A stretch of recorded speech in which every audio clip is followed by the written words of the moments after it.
You know, if you're raised a gay boy in the South, Patsy Cline, Loretta Lynn, Hank Williams, all those great countries, songs really fuel your passion. And our next guest, well, she channels them all. Welcome, Tawnee Kendall. Welcome. Well, thank you. What is it about country music? And do you think there's a connection between country music and being gay? I don't know. There's something about definitely Loretta Lynn and Patsy Cline as well, I think, probably. Dolly Parton, definitely. Yeah. That are pretty big icons for the queer community. But I was raised on them because my mom split her childhood between the South and, well, North Carolina and Michigan. So I don't know if it was intentionally meant to be that formative, but that's how I definitely That's why you got born gay, correct? It was absolutely that. Because of listening to Patsy Cline music during your mother's gestation. Right. Absolutely. Now, you grew up in Benicia, California. I did. Now, you know, I wouldn't think that Benicia would be a hotbed of gay culture. What was it like being a kid over there? It's a really artistic community, so I think that kind of lent itself to being a little bit more open, even though they didn't realize it. I didn't actually have to come out until I went to work after college because I went to Cal. So I think that I kind of grew up in a strange environment where nobody necessarily cared or called me out on it. I'm sure that necessarily wasn't the case for some other gay people in my high school or elementary school, but yeah, it was I thought it was a good community. It was I think the arts kind of breeds a little bit more tolerance or understanding. Yeah. Now, certainly, you know, as a musician, you need to not only have the pipes, but you got to have a look.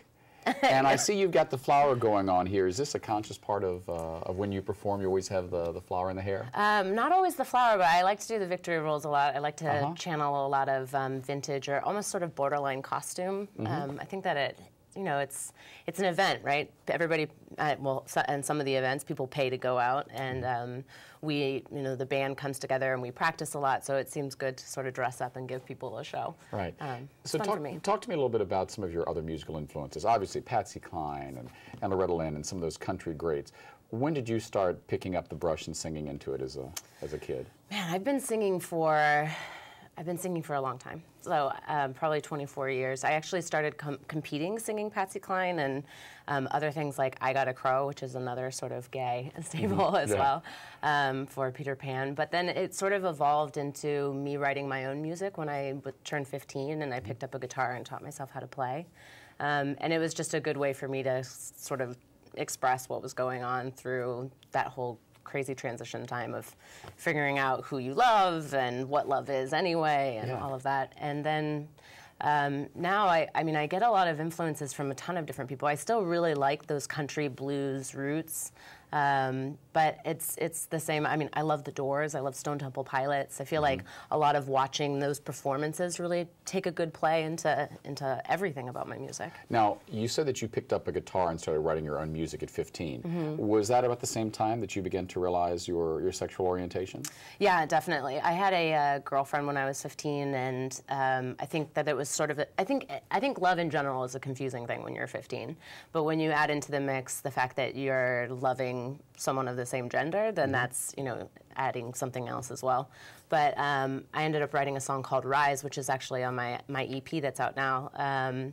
That's basically just about that whole state of confusion and trying to figure out what it is that's going on inside of your heart and your head. Yeah, being 15 is not easy. It's been a while for me, but I remember it wasn't the easiest time when you're trying to deal with coming out too. No, not at all. Now, how were your parents with that?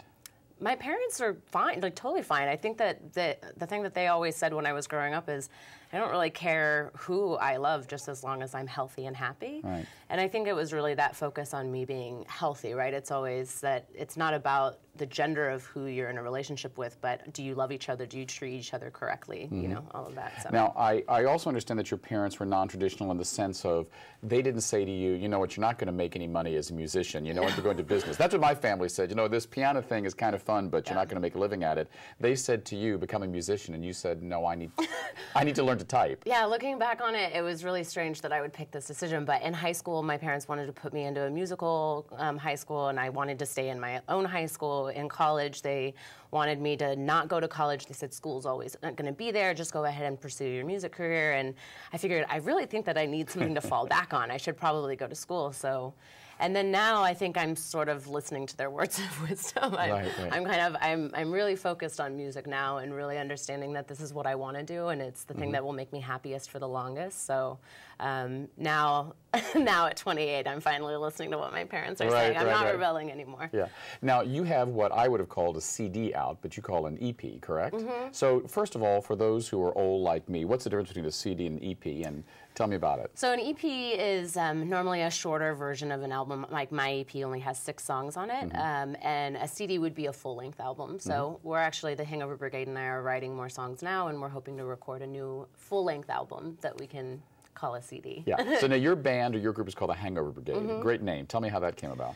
So we came together about over a year ago to try to record my EP, and I figured that it would probably not be as interesting having just one person and my guitar, or me and my guitar, for the EP. So I asked a bunch of my very eclectic musical friends if they would join. And we recorded the EP, and then we needed to have a CD release party, so we did that. And now, ever since then, we just love playing with each other and love being able to do all the shows, and everybody does so good together that we just decided to become the Hangover Brigade. Oh, but the reason for the name, that's what you asked. Okay. So the reason for the name is when we practiced for the EP, well, we normally practiced on Sundays, and I don't know how your Saturday nights are, but mine are normally fueled with whiskey. And we were all super... A little Sheryl Crow going on here. Yeah, definitely. Yeah. So we were all very hungover on Sundays, and that was just sort of our joke, is that, okay, well, we just need to get this Hangover Brigade together and practice for the CD. Now, there's another group that you've put together, and I understand spearhead and help promote, called Homophonic. What's that about? So Homophonic is a monthly queer singer-songwriter showcase that we throw every 3rd Saturday of the month at Martuni's. It's a club in San Francisco. And every month we feature a different queer performer, either from San Francisco or actually all over the U.S. We've had some people from New York as well. But that's been going for almost 2 years now, and me and actually the guy who plays keys, Jeb Havens, and then our friend Derek Schmidt, we host it every month. So, one of the things that I think still goes on within the LGBT community or the gay community is the debate on what do we call ourselves. And I hear you talking about queer musicians and the queer community. When I was young, it was hard enough to say the word gay. And then I had a close friend who passed away in 2000 at the age of 88, and he said, well, in the 1920s we called each other queer. Yeah. I guess the question is, what do you think is the importance of those labels, and how do you, as someone who's younger than 30, label yourself? So I personally label myself as queer or fluid. I've dated more women than I have men, but I have actually dated men, so I feel like it's all about self-identification. Everybody has a different feeling about themselves. I'm very, I feel like it's very fortunate that we've reclaimed this word queer because it seems all-encompassing, and it feels like, you know, bisexuals can fit as queer, fluid can fit as queer, gay can fit as queer. And I like being able to use a term that seems to encompass the entire community. Now, when you were in high school, I mean, certainly when I was in high school, which is a Catholic military school, homophobia was not only there, it was kind of official. Yeah. What was it like growing up in the Bay Area, which you know is notoriously progressive, as a queer youth?